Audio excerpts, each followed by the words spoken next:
Salut, c'est Nico, j'espère que vous allez bien. Alors je suis à Bangkok en Thaïlande et je voulais donner en fait un petit aperçu du logement où je suis à Bangkok. Pourquoi? Parce que là encore ça donne des aperçus sur les tarifs que l'on peut avoir, un petit peu le logement essentiellement en Thaïlande. Alors après ça dépend de beaucoup de facteurs toujours.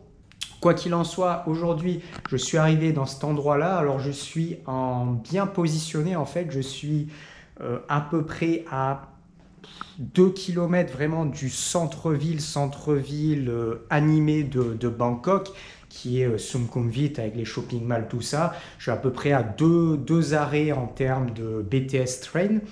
Et je suis à peu près, bon, 30 minutes à pied, mais bon, en général, on va prendre le BTS train.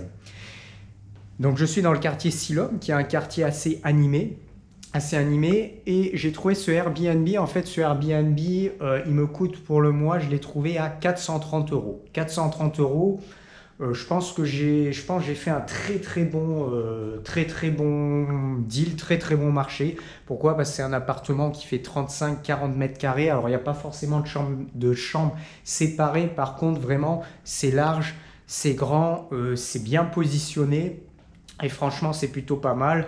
Donc là, il y a tout le coin chambre qui est ici. Alors bon, après, il n'y a pas trop de luminosité. Le seul petit problème, en fait, il y a deux problèmes. Le petit problème, c'est qu'il n'y a pas trop de luminosité. Donc il y a juste une petite fenêtre ici. Donc ça veut dire qu'en pleine journée, vu que l'appartement est en profondeur, en fait, c'est pas très lumineux. Ça, c'est un petit problème, mais après, c'est pas trop gênant parce que finalement, il fait nuit quand même assez tôt. Et puis, bon, en journée, on n'est pas forcément toujours là, donc c'est pas trop gênant. Et puis, le deuxième problème, en fait, alors là, ça va, je suis quand même positionné sur le côté, mais effectivement, en fait, la rue de la résidence, c'est un petit peu. Enfin, il y a pas mal de personnes. Là, en fait, en face, il y a une sorte de bâtiment. euh, un bâtiment commercial, et du coup, en fait, quand tu es hors week-end, à partir de 8 heures du matin, grosso modo, tu entends des coups de sifflet du gars qui fait la sécurité sur la route pour que les mecs puissent sortir du bâtiment commercial. Ça veut dire qu'en fait, si tu es ici toute la journée, tu vas entendre un petit peu en arrière-plan. Alors, c'est pas très fort, mais un petit peu en arrière-plan, tu vas entendre le sifflet de façon un petit peu récurrente. Et bon, après, tu es à Bangkok. Je veux dire, si tu es à Bangkok et que tu penses que tu n'auras aucun bruit, bon, voilà, c'est ce que tu peux trouver. Après, malgré tout, franchement, pour la position, par rapport au truc, par rapport au prix, c'est plutôt calme. Le logement est bien parce qu'en fait, la résidence, j'ai vu d'autres logements où c'était assez vieillot, c'était assez ancien. Moi, en fait, j'ai la chance dans cette résidence où le mec, j'ai vu, il est design d'intérieur, donc ça veut dire que le mec, il a tout refait un petit peu, voilà, à son idée, il a tout remis au goût du jour, il a tout modernisé. Et effectivement, on voit que le mec, c'est un designer d'intérieur, parce que franchement, l'intérieur, il est super sympa. Il est super sympa et vraiment, on se sent bien, quoi. On se sent bien. Bon, là, tu as des petites. Il y a un petit peu de décoration sympa. Là, tu as un bureau. Ici, tu as un autre bureau. Tu as des luminaires un petit peu partout. Il y a des lumières un petit peu partout. Il y a le coin TV. Il y a ça. Alors après, il y a un petit coin salle de bain. La salle de bain, même, est bien, hein. La salle de bain est bien. Franchement, la salle de bain est bien. La salle de bain est propre. Même ici, ils ont bien refait. Ça fait même pas vieux. C'est propre. Et puis, il y a même un petit coin cuisine. Il y a même un petit coin cuisine qui est sympa. Euh, Honnêtement, à Bangkok, là, 430 euros, c'est très bon. C'est excellent, c'est excellent. Bon, en fait, le problème que j'avais un petit peu à Bangkok, c'est toujours le même. C'est que Bangkok, ça peut être bien. Enfin, voilà, faut aimer être entouré de monde. Si t'aimes pas être entouré de monde, c'est très compliqué. Par contre, c'est intéressant si vraiment on a des logements qui sont bien et si on est bien positionné. Après Bangkok, si on a des logements qui sont mal positionnés, qui sont vraiment vieux, anciens, pas terribles, moi j'ai pas forcément une bonne expérience de Bangkok si tu as des trucs vieux. Par contre, si à Bangkok tu as un bon logement, tu es bien positionné, tu as le transport public, soit le métro, soit le Skytrain juste à côté, et effectivement on peut passer.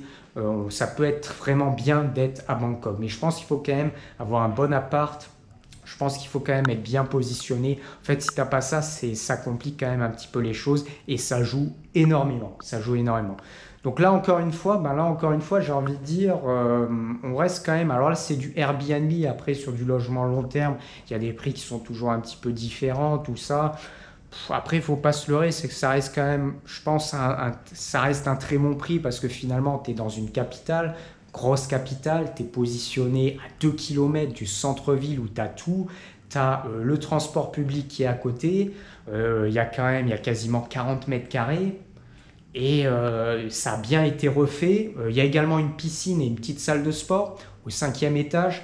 Alors, la salle de sport, bon, c'est pas non plus du foudre de guerre, hein, c'est pas très moderne. On sent que bon, les machines sont un petit peu passées, mais tu as quand même une salle de sport, tu as aussi une piscine au 4e étage, 5e étage, au 5e étage. Donc, en fait, le prix, il est pour une capitale comme ça, il est très très faible.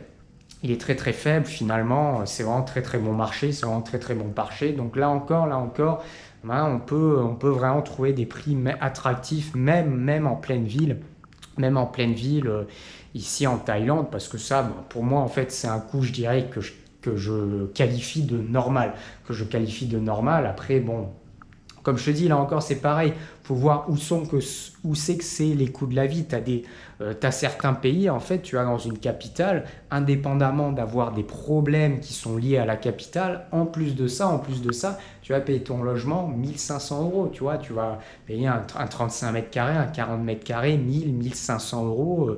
Tu vas te payer des prix totalement décérébrés, quoi. Totalement décérébrés, il ne faut pas se leurrer.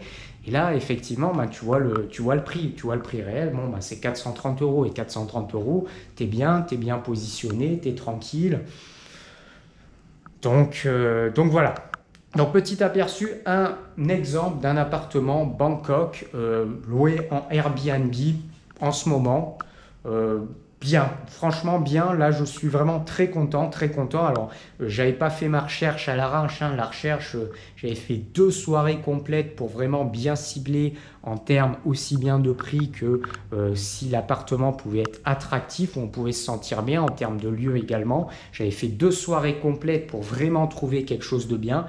Et bah, je suis pas déçu, je suis vraiment content. Et là, bah, je vais passer un bon mois, en tout cas au niveau de l'appartement.